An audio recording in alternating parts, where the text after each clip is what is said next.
India versus Pakistan Asia cup 2025 में तीसरी बार आमने सामने होने जा रहे हैं। लेकिन ये जो मुकाबला होने वाला है कल 28 सितंबर को, ये मुकाबला पिछले दो मुकाबलों से बेहद ही अलग होने वाला है। 14 सितंबर का जो मुकाबला था दोस्तों, वो कहीं ना कहीं बॉयकॉट की बातें चल रही थी, ऑपरेशन सिंदूर की बातें चल रही थी। जब वो मुकाबला खत्म हुआ तो सूर्या की नो हैंडशेक की बात चल रही थी, एंडी पैक्रॉफ्ट की बात चली पूरे हफ्ते। फिर आता 21 सितंबर। 21 सितंबर के मुकाबले में हारिस रऊफ, फरहान साहिबजादा, इन सब की बातें हुई, सब चीजें हुई यहां पर। लेकिन अब India versus Pakistan Asia cup final में दोनों टीमें आ चुकी हैं। किसी ने सोचा नहीं था कि इंडिया का मुकाबला पाकिस्तान से होगा। जिस तरह से पाकिस्तान के हालात थे, सबको लग रहा था अफगानिस्तान यहां पर सेकंड बेस्ट एशिया में टीम होगी, लेकिन ऐसा नहीं है। पाकिस्तान पहुंच गया और पाकिस्तान सामने अब खड़ा है। भले ही 2 बार हार के खड़ा है, लेकिन खड़ा है। और टीम इंडिया के ऊपर मुझे ऐसा लगता है थोड़ा ज्यादा दबाव होगा, क्योंकि खोने के लिए सिर्फ इंडिया के पास सब कुछ है, पाकिस्तान के पास कुछ भी नहीं है। चाहे क्रिकेट के मैदान की बात कर लीजिए, चाहे क्रिकेट के मैदान देश की बात कर लीजिए आप, तो कहीं ना कहीं अगर हम यहां पे बात करें तो टीम इंडिया के ऊपर थोड़ा ज्यादा प्रेशर यहां पर रहने वाला है। अब इस वीडियो में हम आज बात करेंगे कि इस हाई वोल्टेज मुकाबले के लिए जो 41 साल में पहली बार होने वाला है, अगर हम बात करें एशिया कप के इतिहास में, इंडिया वर्सेस पाकिस्तान फाइनल में आमने सामने हाई वोल्टेज मुकाबले की ये जो पिच रिपोर्ट है वो मैं आपको बताने जा रहा हूं। यहां पे क्या करना चाहिए टॉस जीतकर, क्या आइडियल प्लेइंग 11 हो सकती है और किस खिलाड़ी को किस नंबर पर खिलाना चाहिए, इस पर भी हम चर्चा करेंगे। सबसे पहले यहां पर बात करते हैं हेड टू हेड रिकॉर्ड की, क्योंकि पिछले 2 मैचेस से हेड टू हेड रिकॉर्ड हम दिखाते हैं। हालिया पाकिस्तान की जो जनता है, जो मीडिया है, वो कहते हैं देखिए ओवरऑल रिकॉर्ड में हम आपसे कहीं आगे।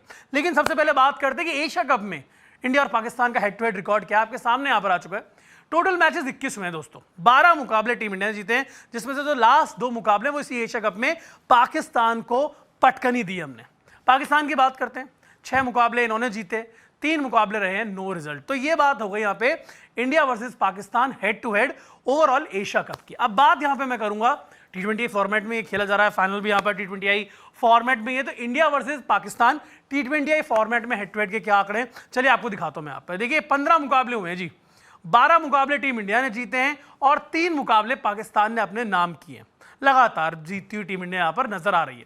अब बात मैं यहां पर करूंगा एक और रिकॉर्ड की, जिसका मैं ग्राफिक्स आपको नहीं दिखाऊंगा, मैं आपको यहां पर बताऊंगा वर्बली कि वो रिकॉर्ड क्या है।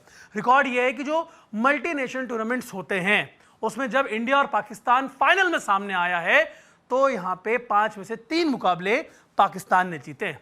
बेंसन हेजिस कप की आप बात कर लीजिए, एशिया एस्ट्रल कप जो यहाँ पर होता था, ऑस्ट्रेल कप यहाँ पे, उसको 2 बार यहाँ पे पाकिस्तान ने अपने नाम किया और चैंपियंस ट्रॉफी 2017 का खिताब अपने नाम किया था। वहीं टीम इंडिया की अगर बात करें, बेंसन हेजिस उन्होंने जीता था इंडिया ने यहाँ पे, और इसके अलावा 2007 का T20 वर्ल्ड कप फाइनल जीता था।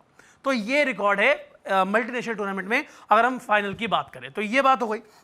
लेकिन जिस स्टेडियम में मुकाबला होना है, जरा उसके रिकॉर्ड्स पर भी नजर डाल लेते हैं कि क्या उसके रिकॉर्ड्स, और टॉस जीत के यहां पर चेस करना क्यों जरूरी है और टॉस कितना अहम हो जाता है। टॉस किसी के भी पक्ष में गिर सकता है, इंडिया के पक्ष में गिर सकता है, पाकिस्तान के पक्ष में गिर सकता है, उस पर किसी का कंट्रोल नहीं है यहाँ पे।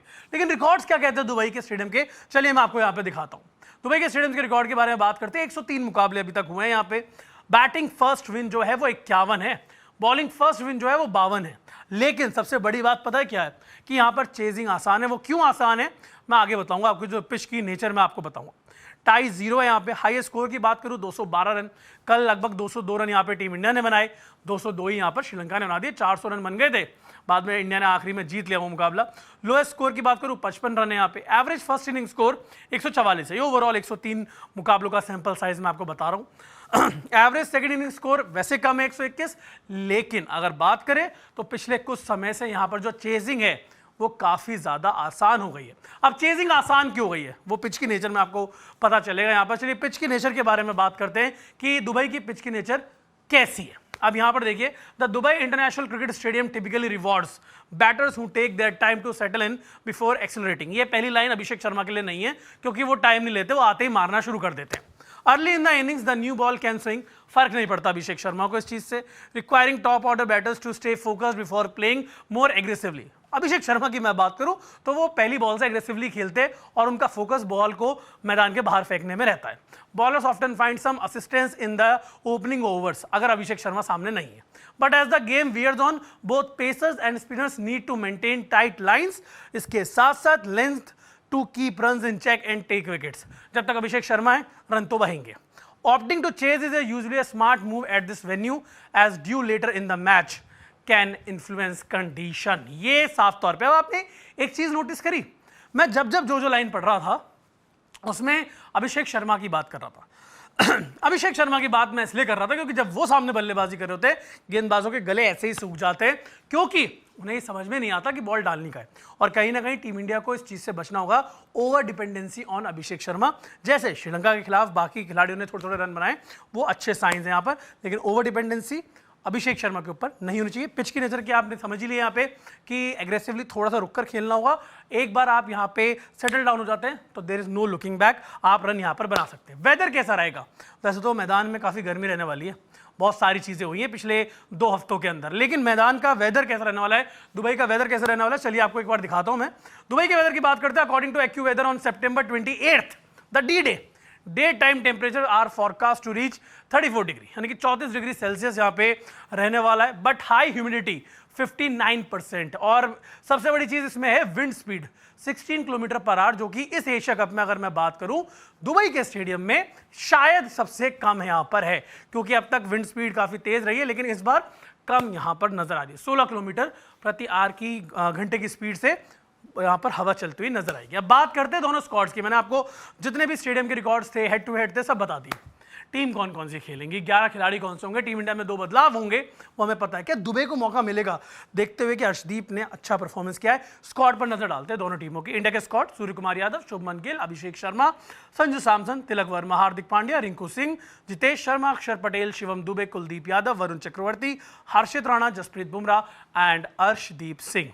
सबसे बड़ा सवाल यही है कि क्या अर्शदीप सिंह खेलेंगे? सबसे बड़ा सवाल।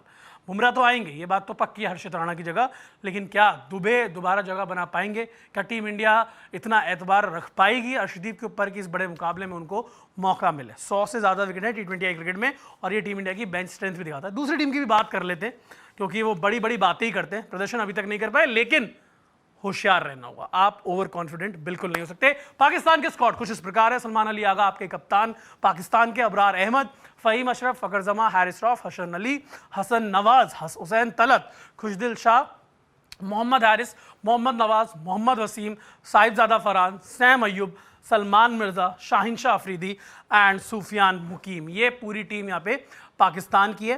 टीम अच्छी है, अगर अपने पोटेंशियल पर खेले यहाँ पर तो अच्छा प्रदर्शन कर सकते हैं, लेकिन क्या अपने पोटेंशियल पर खेलेंगे, ये सबसे बड़ा सवाल है। और कौन यहाँ पर दबाव को, नर्व्स को अच्छे से होल्ड कर पाता है, वही इस मुकाबले को जीतेगा। दोस्तों सिंपल सी बात है, आप अपनी नर्व्स को, अपनी सोच को अपने हाथ में रख पाए, अपने कंट्रोल में रख पाए, तो आप ये मुकाबला जीत जाएंगे, चाहे फिर वो इंडिया हो, चाहे फिर वो पाकिस्तान हो। आप लोगों को क्या लगता है इस मुकाबले में जीत किसकी होगी, वो आपको बताना है, और साथ ही साथ टीम इंडिया की आइडियल प्लेइंग 11 के बारे में भी आपको बताना है।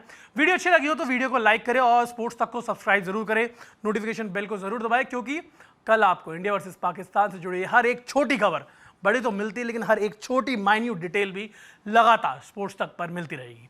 Thank you so much.